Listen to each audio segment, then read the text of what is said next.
In the year 1842, deep in the heart of Georgia's cotton empire, one woman ruled her land like a queen without a king. Her name was Elenina Whitfield, and her plantation stretched farther than the eye could see, rows of white cotton glimmering under the southern sun. But behind those grand white columns and polite Sunday smiles, Elenina was hiding an idea that would stain her family's name forever. When her husband, Thomas Whitfield, died suddenly of fever, Elenina inherited everything: the land, the money, and over 200 enslaved souls. The neighbors whispered that no woman should run such a vast estate alone. But Elenina didn't listen. She believed the Whitfields were destined for greatness, that their blood was stronger, purer, chosen by God. And so she made it her mission to keep that power alive, even if it meant bending every law of nature and morality to do it. Every night, she would sit by the fire in her husband's study, staring at his old ledgers and a cracked portrait of her 5 daughters. Each one was beautiful, tall, and pale, but Elenina saw something missing. "They have my grace," she would whisper, "but not his strength." To her, strength meant control, power, dominance, and soon she became obsessed with finding a way to improve her bloodline. Life on the Whitfield plantation ran like a clock, at least on the surface. The enslaved worked from dawn until the cicadas fell silent at dusk. Overseers shouted, the cotton gins clattered, and Elenina watched from her balcony, cold and still as marble. Among the workers, there was one man who stood out, a man named Josiah. He was taller than any other, strong-shouldered and silent, with a gaze that could cut through stone. He had been sold from Virginia years ago, educated just enough to read the Bible, and known for his strange calm, the kind that made overseers uneasy. When Elenina first saw him, it wasn't through lust or pity. It was calculation. She said nothing that day, but her eyes lingered longer than they should have. That night, the servants whispered about the mistress's new interest. "Miss Elenina been asking about that tall one," said an old woman named Ruth. Another shook her head. "Ain't no good come when a lady stares too long at one of us." But the rumors didn't stop. By the next month, Elenina had ordered the overseer to move Josiah closer, give him lighter work, bring him near the main house. She said it was because he was reliable, but everyone on the plantation knew nothing Elenina Whitfield did was ever without reason.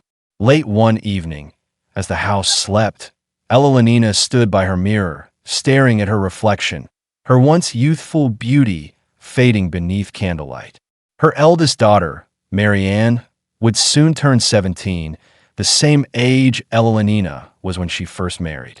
That night, she whispered to herself, "The Whitfield name must not fade. I will build a stronger line, a perfect line." She reached for her husband's old portrait, tracing his face with trembling fingers. "You failed to give me a son," she murmured, "but I will finish what you started." The plan was forming, dark, forbidden, and unholy. The next morning, Josiah was ordered to the main house. He stood before Elenina, sweat glistening on his skin after a long day in the fields. She looked him over with quiet intensity, then said simply, "From now on, you'll work under my direction. The overseer will report to me." Josiah nodded but didn't speak. Behind his calm eyes, something flickered, suspicion or fear. Outside, the wind swept through the cotton fields, carrying whispers the house couldn't contain. The servants began to talk, and the overseer avoided the mistress's gaze because everyone on the Whitfield plantation knew one thing for certain. When Elenina Whitfield set her mind on something, she never stopped, not until she got it. The tall man she chose becomes part of a plan no one could have imagined. What began as an obsession will turn into something darker and deadlier. Subscribe, like, and share if you're ready for the next chapter of the Georgia Widow's Experiment.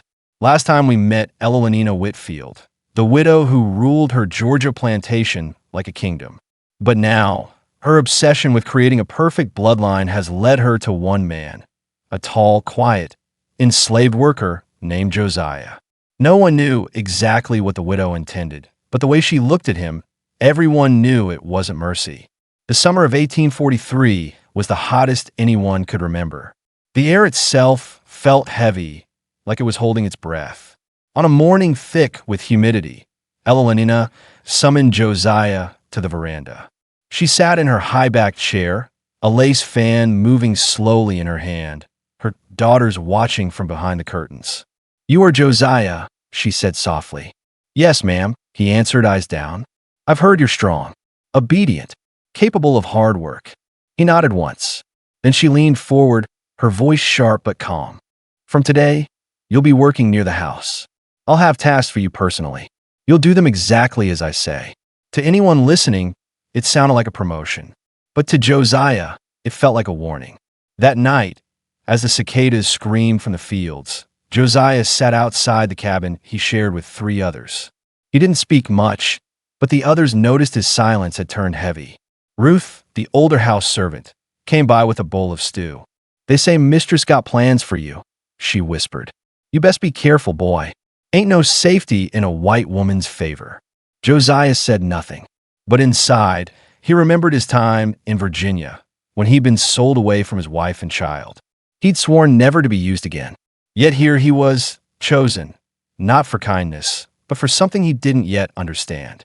The next week, Eloanina ordered Josiah to fix the roof near the parlor. From her balcony, she watched as he climbed, sweat glistening on his back. Her eldest daughter, Mary Ann, came beside her. "Mama, why are you watching him?" Eloanina didn't turn her head. "Our mother must choose carefully, my dear.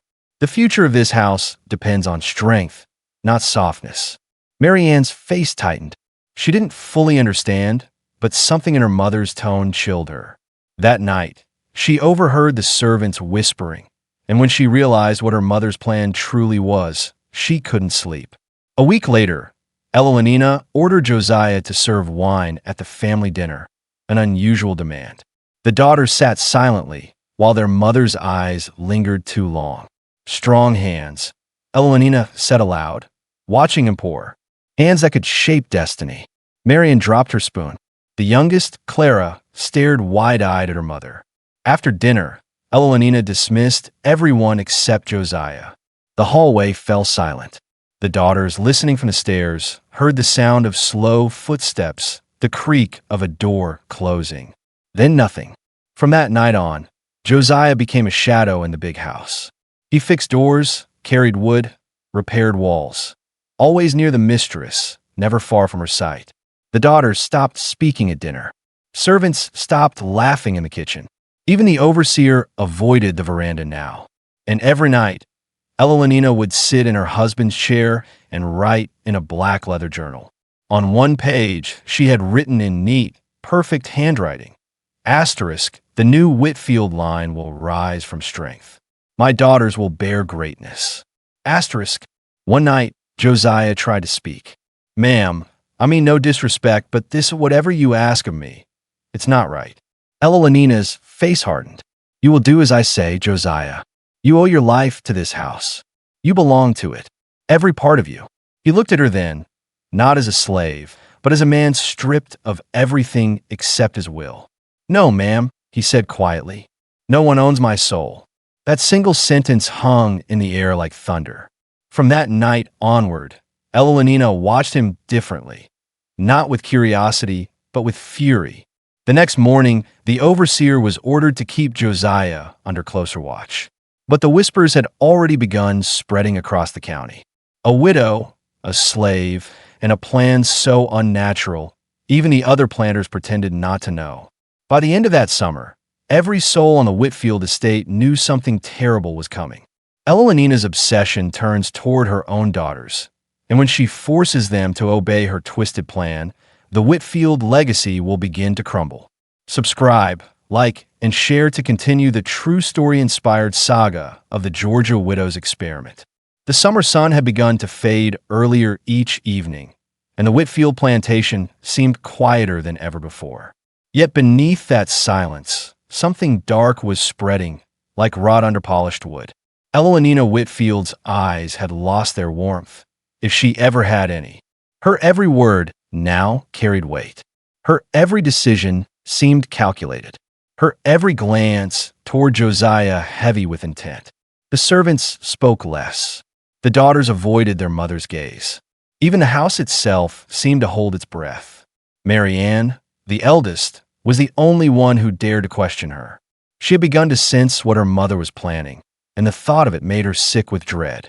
One night, as the candles flickered in the drawing room, Mary Ann tried to speak. "Mother," she said softly, "the things you're asking of him, and of us, they're not right." Evelina didn't even look up from her writing desk.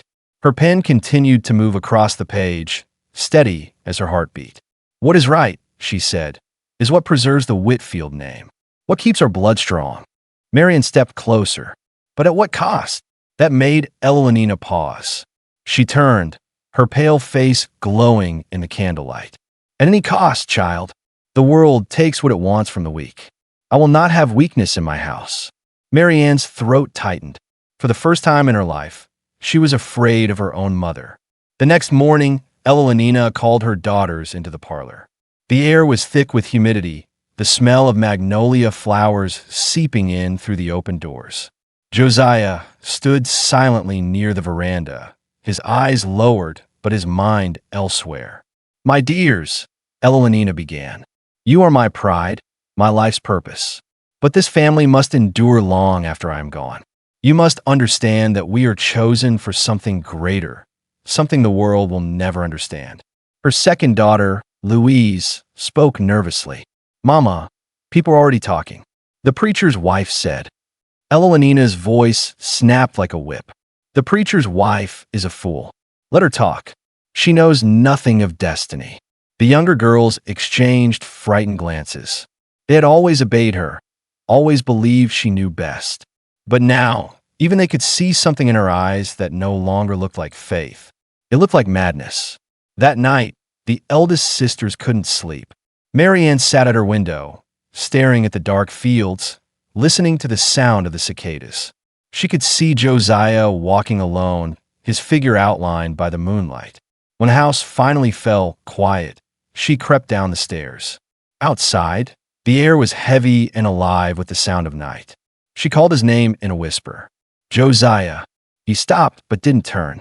"She's not well," Mary Ann said, her voice trembling. "She's losing herself."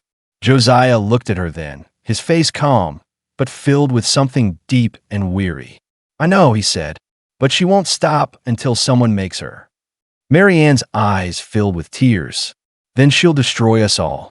From that night forward, Mary Ann avoided her mother, but Evelina noticed. The widow had become sharper, crueler, more suspicious. She began keeping the girls close, never letting them walk alone, never allowing them to speak privately. Every decision she made was now about control. She had the girls measured for new dresses, all white, all matching. She said it was for a family portrait, but none of them believed her. And Josiah, he was trapped between two worlds. He was watched constantly, ordered to work only near the main house. He knew escape was impossible now, not when Evelina had made him the center of her twisted vision. One evening, as the sky turned a deep orange, Evelina called Mary Ann into the study. On the desk lay her black leather journal, its pages filled with neat handwriting. "Read it," she said. Mary Ann hesitated, then opened the book. Her mother's words stared back at her. Asterisk, a new line must begin. My daughters shall carry it. Josiah will be the vessel of renewal. Asterisk, her hands began to shake. Mother, you can't mean this. Evelina stood, her face pale and cold. It's already begun, she said quietly. The Whitfields will not be forgotten. Marian backed away, her voice breaking. You're destroying us. Evelina's expression didn't change. No, my dear, I'm saving us. When Marianne fled the room, she ran straight to the servants' quarters. She found Ruth and whispered through tears. She's gone mad. She'll use him. She'll use us all. Ruth placed a trembling hand on her shoulder. Child, she said softly, you best find a way out of this place. 'Cause your mama done sold her soul to the devil already. That night, thunder rolled over the plantation, and rain began to fall hard against the old white columns. Inside the great house, Evelina Whitfield sat alone at her desk, writing one final line in her journal. Asterisk, the seed is chosen. The future is near. Asterisk. If you want to know what happens when Josiah finally rebels against the widow's twisted plan and how Marian risks everything to stop her, stay tuned for the next part of the Georgia Widow's experiment. Subscribe, like, and share to follow the next chapter of this haunting, true history-inspired story. The rain that had soaked the Whitfield plantation lasted 3 days. When the sun returned, it felt like a different place, quiet, heavy, and changed. The workers in the field spoke in murmurs, afraid their words might travel through the air and reach the mistress's ears. The overseer avoided the main house altogether, claiming, "Miss Whitfield don't need a man to tell her what's right anymore." But by then, everyone knew the truth. Something was wrong inside that mansion. Elenina Whitfield had stopped attending church. Her daughters no longer visited town. The preacher came once to call on them. He left pale and silent, his Bible clutched tight to his chest. And Josiah, the tall man at the heart of the whispers, had become a ghost moving through the estate. The men respected him. The women pitied him. And the mistress watched him like a hawk. He learned to keep his eyes low, his mouth shut, and his spirit buried deep. But inside, something was starting to burn. One night, as the moonlight spilled through the tall windows of the big house, Marianne slipped quietly into the study. The black leather journal lay open on the desk, as if waiting for her. She read her mother's latest entry, written in perfect ink. Asterisk, the blood must mix. The line must be renewed. I'm chosen to make it so. Asterisk.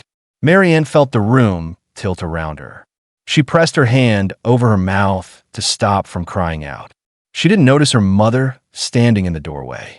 Elenina's voice came sharp and cold. You've been reading what doesn't belong to you. Marianne turned, her heart hammering.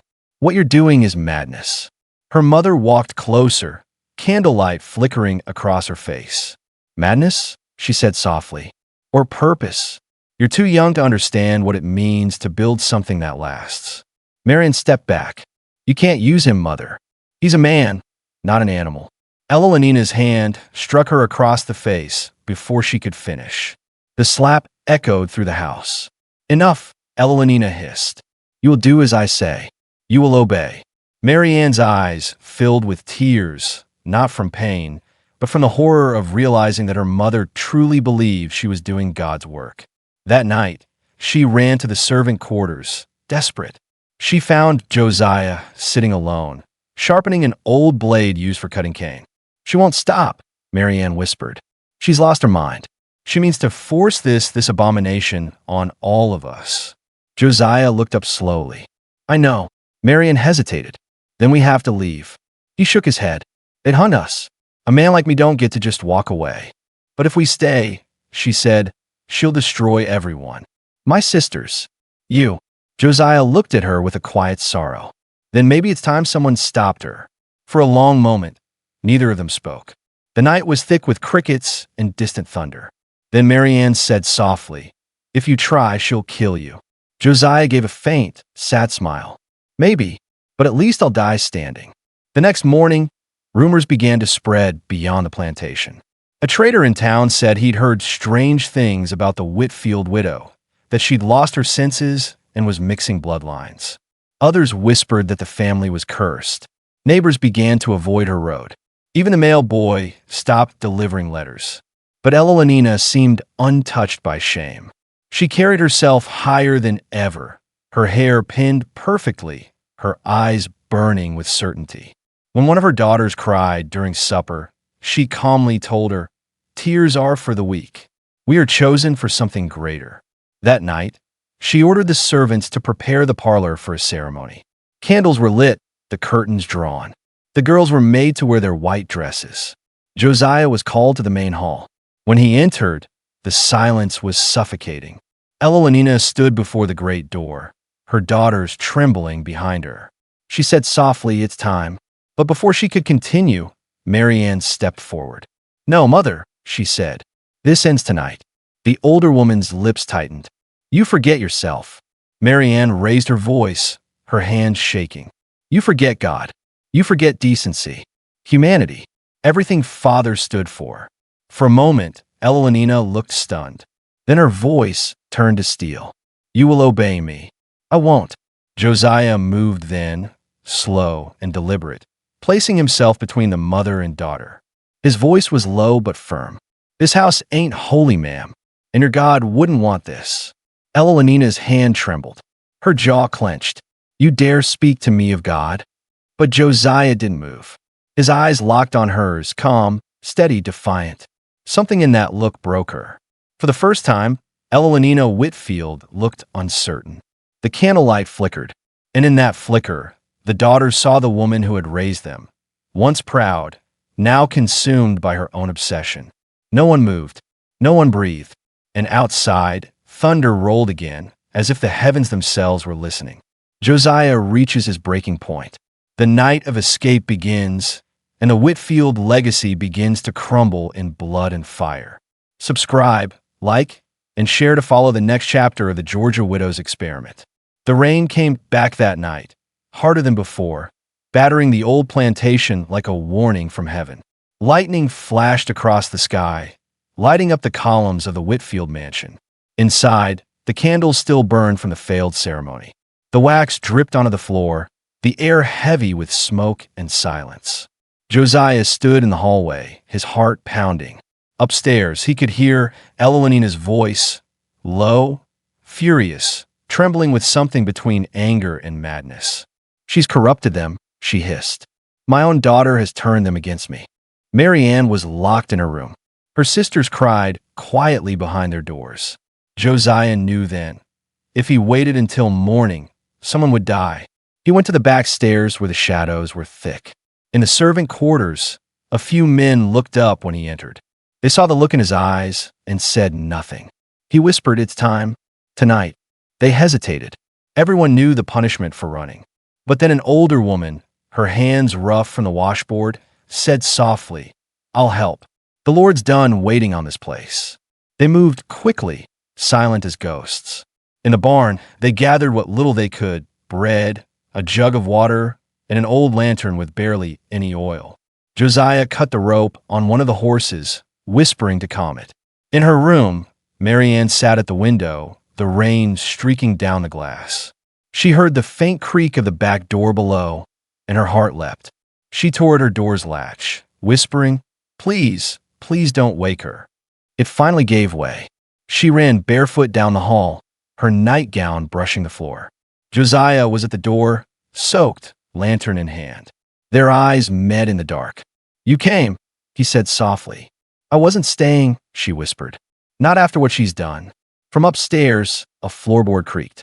Elenina's voice called out, faint but sharp. "Mary Ann, where are you?" They froze. The thunder cracked, loud and violent. Then Josiah grabbed her hand. "Now," he said. They bolted into the rain. The wind howled through the trees, the path slick with mud. Behind them, a window burst open. Elenina's scream tore through the storm. "Traitor! Both of you!" The sound of her voice was swallowed by the thunder, but they both heard the rage in it. They ran past the fields, the wet stalks slapping their legs, until the house was just a dim shape in the distance. Josiah turned once and saw the mansion lit up in flashes of lightning, like a ghost watching them leave. But escape was never simple. By dawn, the dogs were released. The overseer, red-faced and shouting, rode out with 2 men. They carried rifles and followed the muddy prints toward the woods. Mary Ann could barely keep up. Her feet were bleeding, her gown torn. Josiah slowed just enough to steady her. "We're close," he whispered. "There's a river ahead. If we cross it, we can hide in the cypress." But they never made it that far. The dogs found them first, their howls echoing through the forest. Josiah spun around, pulling Mary Ann behind a fallen tree. He could see the torchlight flickering through the rain. "Stay down," he said. The first shot rang out, splintering bark inches from his head. Josiah didn't wait. He lifted the fallen branch like a weapon and moved toward the light.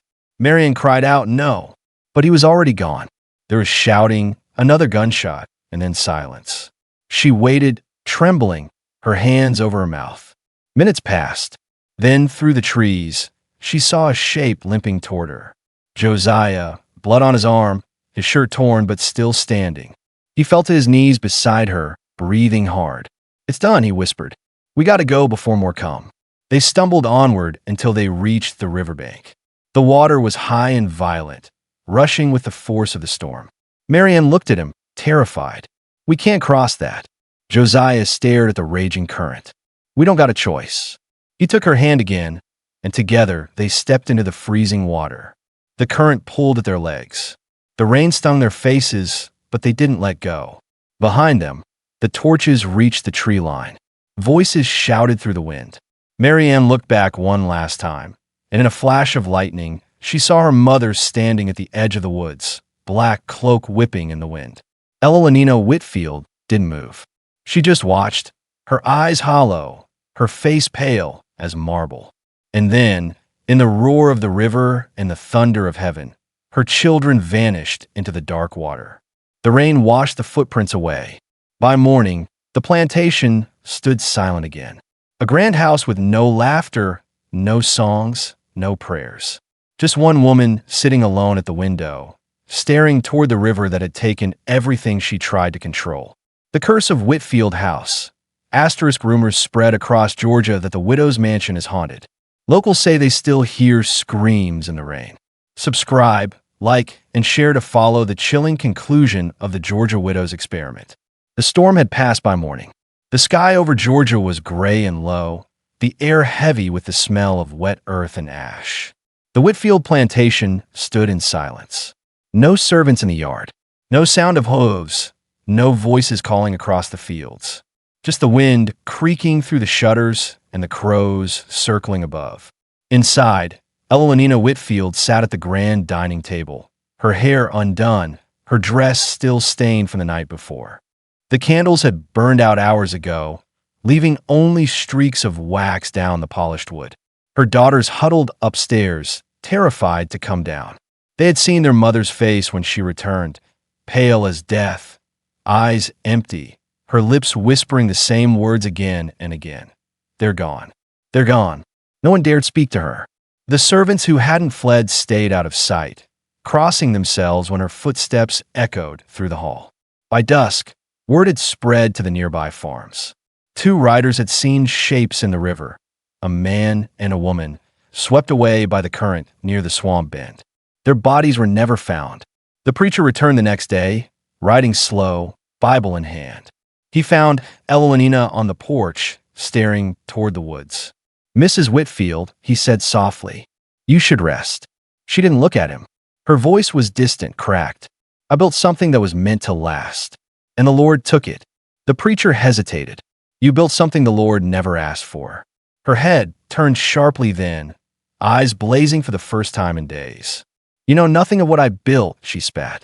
"I tried to save us, to purify what was dying." He took a step back, crossing himself. "You tried to play God, ma'am, and that never ends well." When he left, she didn't watch him go. She just sat there, whispering to the wind. That night, thunder rolled again, distant this time, echoing like memory. The girls said they heard footsteps in the hallway, soft and slow. One of them swore she saw the tall shadow of a man pass by her door. Another claimed to hear her sister's name being whispered from a garden. By morning, Evelynina's bed was empty. They searched the house, the barns, the woods. Nothing. Only her old Bible lay open on the table. A single line underlined in red ink. Asterisk, be not deceived. God is not mocked. Asterisk. After that day, no one lived long at Whitfield House. 10 years later, travelers passing through said the windows were always open, though no one lived there. Local children dared each other to run up and touch the door, but most wouldn't go near after sunset.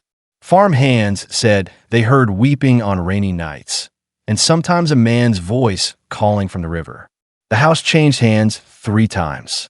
Each new owner tried to make it a home again, but each left within a year. Some said their livestock died without reason. Others claimed to see a pale woman standing by the upstairs window when lightning struck. One night, a young woman from town wandered too close. She later swore she saw a figure, tall, broad-shouldered, standing by the old oak tree, his skin glistening as if still wet from rain. He turned, looked right at her, and vanished when she blinked. Word spread. People stopped taking that road after dark. The Whitfield property was left to rot, swallowed by vines and silence. By the time the Civil War came, the mansion was little more than a ghost. Soldiers camped near it once and fled by morning, saying they'd heard screams from the walls. And so the story became legend. They said the widow still walks the halls, searching for her daughters. They said the daughters still call for the man who tried to save them. And they said, on nights when the river floods, you can still see two shapes standing at its edge, a tall man and a young woman, hand in hand, looking back toward the house that damned them all. No one knows if it's true. But if you go to Georgia and you find a road lined with oak trees and old white stones, listen closely. When the rain begins, you might hear a woman whispering through the thunder. Asterisk, the blood must mix. Asterisk. And if you hear that, run. The story of pride, obsession, and the curse left behind. If you felt the chill of history tonight, like, share, and subscribe for more forgotten stories the world tried to bury.